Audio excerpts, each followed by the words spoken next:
जरा सोचिए, आपका पड़ोसी रोज रोज आपके दरवाजे पर अपनी सस्ती दुकान खोल दे और आपके सारे ग्राहक खींच ले जाए। आप कुछ कहो तो वो अगली बार दुकान का नाम बदलकर फिर से याद धमके। आप कब तक सहोगे? भारत ने भी यही कहा, अब बहुत हो गया। कहते हैं व्यापार में दोस्ती अच्छी चीज है, लेकिन जब दोस्ती ज्यादा श्यानपत्ती करने लगे तो फिर व्यापार के तरीके भी बदल जाते हैं। बांग्लादेश और भारत के व्यापार के रिश्तों में भी कुछ ऐसा ही हुआ। 27 जून 2025 को भारत सरकार ने ऐसा कदम उठाया जिससे बांग्लादेश के जूट व्यापारियों के होश उड़ गए। आदेश साफ था, अब बांग्लादेश से कोई भी जूट या जूट से बना आइटम, चाहे जूट का कपड़ा हो, धागा हो या कोई और आइटम, भारत की भूमि सीमाओं से नहीं आएगा।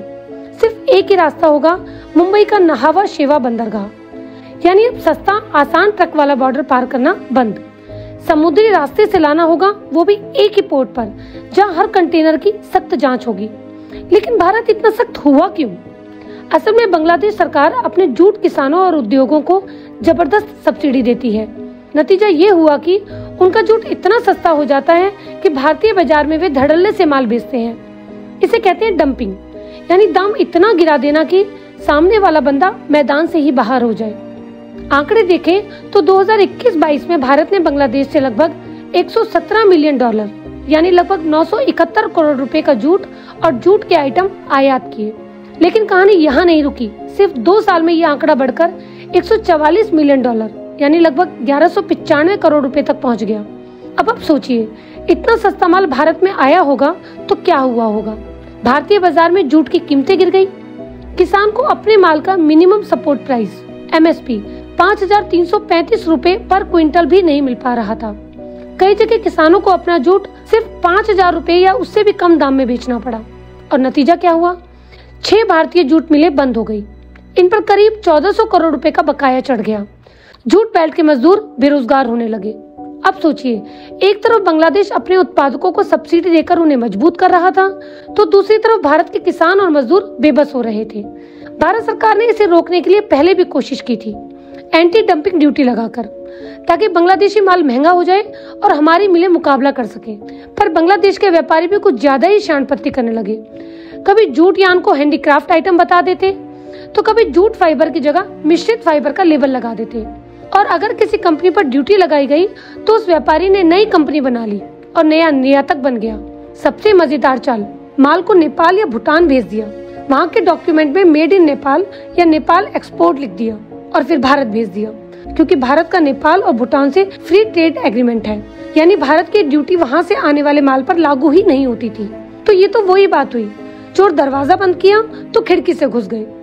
बताया जाता है कि भारत सरकार को ये भी लगा कि ये सब सिर्फ व्यापारी की चाल नहीं थी, इसमें बांग्लादेश सरकार की नीति भी थी। वहाँ के किसानों को सब्सिडी देकर भारतीय बाजार में माल सस्ता बेचा जा रहा था। मतलब ये सिर्फ व्यापार नहीं, एक तरह का खेल बन गया था। और सोचिए, भारत पहले ये सब क्यों सहता रहा? भारत सोचता था कि बांग्लादेश एक गरीब पड़ोसी मित्र देश है और वो मुश्किलों में भी रहा है, इसलिए थोड़ी सस्ती बिक्री, थोड़ी सब्सिडी, सब चलता रहा। पर अब हालात बदल गए हैं। वहाँ सरकार और सरकार का रवैया दोनों बदल गए हैं। हद तो तब हो गई जब बांग्लादेश ने हाल ही में भारत से आने वाले कपास और यान के आयात पर पाबंदियां लगा दी। खेल को बढ़ता देख भारत ने कहा, अब बस बहुत हो गया। भारत का ये कदम कुछ हद तक उसी का जवाब भी है। अगर तुम पाबंदी लगा सकते हो तो हम तुम्हें क्यों छोड़ेंगे? भारत के नए नियम का मतलब, अब बांग्लादेश को सस्ता ट्रक वाला रास्ता छोड़कर समुद्री मार्ग से माल भेजना होगा। समुद्री शिपिंग महंगी होती है, कंटेनर की हर बार सख्त जांच होगी, कागजों की हेराफेरी या गलत लेबलिंग मुश्किल होगी, लागत बढ़ेंगी, भारतीय उत्पादक फिर से मुकाबले में आएंगे, बाजार में कीमतें स्थिर होंगी, बंद मिलें फिर से चल सकेंगी, किसानों को MSP से नीचे बेचने की मजबूरी नहीं होगी। भारत ने साफ कहा, हम अपने किसानों और मजदूरों को कुर्बान नहीं होने देंगे। ये सिर्फ व्यापार नहीं, कृषि, रोजगार और रणनीतिक हितों का सवाल है। सरकार ने एक तरह से बांग्लादेश को अल्टीमेटम दे दिया, अगर ईमानदारी से व्यापार करना है तो करो, वरना हमारे किसान और मिलें तुम्हारी चालाकियों से बर्बाद नहीं होंगी। और अब आपके लिए एक सवाल, अगर आपका पड़ोसी बार बार आपको चकमा देकर आपके ग्राहक छीन ले या आपको नुकसान पहुंचाए, तो क्या आप भी कोई ऐसा ही मास्टर स्ट्रोक नहीं चलोगे? कमेंट बॉक्स में जरूर बताएं।